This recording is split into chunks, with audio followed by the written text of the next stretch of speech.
What's up, beautiful world? This is TNA, Top Notch Audio, and welcome to another episode of r/pettyrevenge. Our first story will be Who Has the Stuffed Shells, followed by Sharing is Caring, and Karen Ain't Caring. And then, You Ignore Your Do Not Cross sign, I Murder Your Cookies. And finally, Getting My Neighbors Fined. If this is your first time listening, remember to hit that subscribe button on the bottom right hand corner. If this is not your first time, welcome back. Enjoy the stories. And this story is posted by u/recklessraven3. Who has the stuffed shells? Long one, but good, in my opinion. A few years ago, I received WIC checks for my children. Not sure if it varies by state, but in my state, each check is one transaction. So essentially, you can have 5 or 6 transactions while using them. So I go to ShopRite. It's evening and very busy. I wait on a line of 4 people. Finally, my turn comes, and it was taking a while. I had 4 or 5 checks, can't remember. So some rude lady starts berating me. She's 2 people behind me. She goes on and on saying how it's rude that I didn't tell her I had all different transactions. Loudly, mind you. Also, please keep in mind that every line was long. So I tell her to mind her business and wait her turn like an adult. She keeps going so badly her husband walks outside. So here's for the revenge. I worked at a local pizza restaurant at the time. One evening, shortly after this incident, that lady comes in with a large group that happens to be one of my regulars. I wasn't waiting on them, but I know she recognized me. I saw her whispering to my regular and looking at me. I know she was telling her about the ShopRite line situation. So I told the server she had to let me know when the food was coming out and asked the server what she ordered. And I told the server the whole story, and she agreed to let me serve her food. Now please note, I did not mess with her food, but the look on her face as I walked to the table with the food was priceless. Even better, as I said, who had the stuffed shells? And I placed that dish in front of her, and she looked horrified. I didn't mess with her food, but oh, she thought I did. She barely ate her meal. Mwahaha. And this story is posted by u/maxtitanium. Sharing is caring, and Karen ain't caring. One day, I was walking through City Market with my mom, the quiet buzzing of the lights only slightly annoying. All seemed well, and I decided to get one of the sample cookies from the back. Seems perfectly normal, right? So, I grabbed my cookie, which happened to be the last non-burnt one, as another family is coming into the back aisle. I'm not a particularly social person, so I started to walk away. This family consisted of a mother and a son, the son being maybe 5 or 6 years old by my estimates, wearing a vibrant and disgusting shade of yellow. The mom had a typical Karen haircut and a bland red color sweater on over a bright white shirt and brand new looking skinny jeans. That didn't sound like a good time to me. They realized that there aren't any more non-burnt cookies, which, in my opinion, shouldn't be a problem. Cookies are cookies, especially free ones. The child wails horrifically and noticed that my cookie, that I haven't yet taken a bite out of, wasn't burnt. Wonderful observation skills, little Timmy. The mom approaches me and asks in a sickly sweet tone, one you can tell is obviously faked, if I would mind giving my cookie to her kid. I wasn't sure if the tone was from her having a headache from dealing with her kid or if she wasn't a nice person, but seeing as the kid was young, I chose to be nice and broke my cookie in half, offering one of the halves to the kid because I wasn't about to miss out on eating my cookie, nor was I about to go grab another one as I felt it would be just rude to the next people. The kid looked confused at this, which immediately felt off. The mom's face contorted from nice to confused to offended very quickly, as if not offering the entire cookie had somehow forsaken her entire family, and she stared at me like I was going to sacrifice a goat in order to curse them. I naturally was confused and realized what was happening a bit too late, backed away, and tried walking away. The lady placed her hand on my shoulder, preventing me from walking away. I was maybe 12 at the time, so a small boy. She held out her other hand as if expecting me to just hand my cookie away.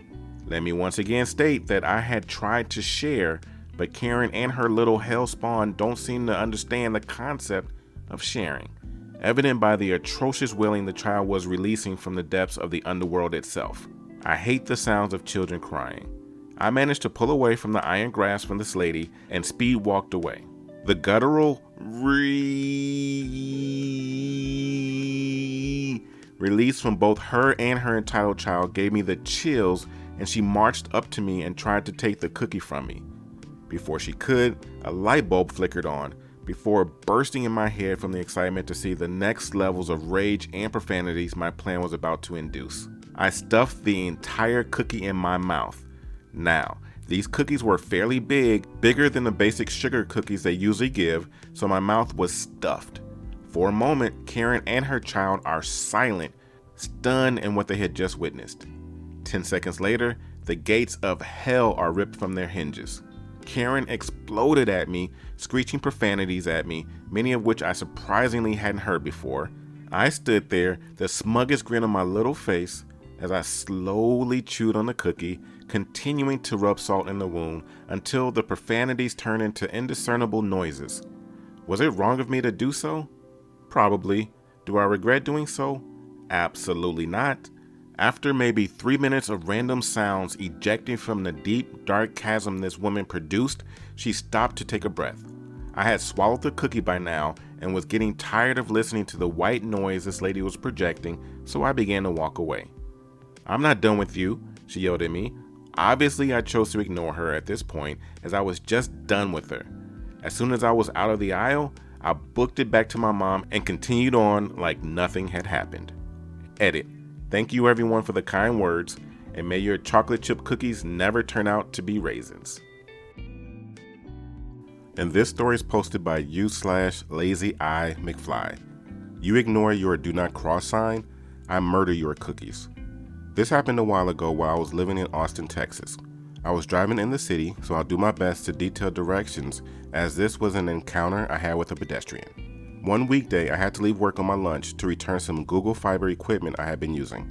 Classic middle of the day traffic in the city and no place to park on the street, I decided to park in an underground lot beneath City Hall. I made my way around a few blocks to find the entrance to the garage. I was on the opposite side of the block to the entrance, waiting to turn left, and noticed a man carrying one of those big party platters of cookies. He clearly looked like he was in a hurry and was walking in the same direction as I was going. The light turned green for me to turn, and as I crept around the turn and to the next stoplight, I take notice of him. Sitting at the red light, I am first and the only one in line to turn left again onto a one-way street with 3 lanes. This is important. That also has the entrance of the garage. Once the light turns green with an arrow for me, I quickly glance at the cookie man to see him start a slow walk to cross the street. He did not have a signal to walk yet. I have pulled out into the intersection, look over my shoulder to see he is far enough back for me to turn, still in the first of the 3 lanes, and I do so into the far right lane. That's when I hear a massive thud. I stop in the middle of the 3 lanes, look out my window, and see a water bottle rolling in the street. Once I realize that the bottle is what hit my car, the cookie man runs over to my open driver's side window. Sticking his hand in my face, he shouts something to me about turning and calls me a few choice words. I told him there was plenty of room for me to turn and him to walk, but didn't mention his do not cross sign he ignored. Cookie man then leans closer to mine and almost into my window and kicks my car while shouting more expletives. I look at the tray of cookies, then at him, and back at the cookies.